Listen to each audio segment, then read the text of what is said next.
Isang minutong panalangin sa umaga. Sa ngalan ng Ama at ng Anak at ng Espiritu Santo. Amen. Aming mapagmahal na Ama sa langit, salamat po sa panibagong araw na inyong ipinagkaloob. Habang bumabangon ako sa umagang ito, itinatagubilin ko sa inyo ang lahat ng aking gagawin, sasabihin at iisipin. Naway maging kalugod-lugod sa inyo ang bawat sandali ng aking buhay.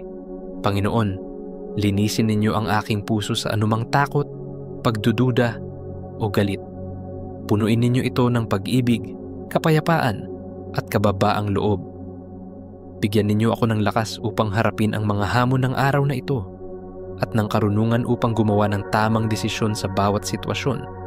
Tulungan ninyo akong maging liwanag sa aking kapwa, maging mahinahon sa mga pagsubok, mapagbigay sa mga nangangailangan at matatag sa pananampalataya.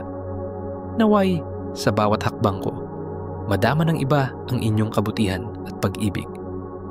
Birheng Maria, Ina ng pag-asa, ipanalangin ninyo kami.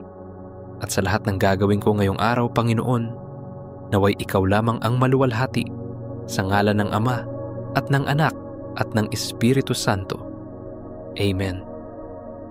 Salamat sa pananalangin kasama ang alay na panalangin.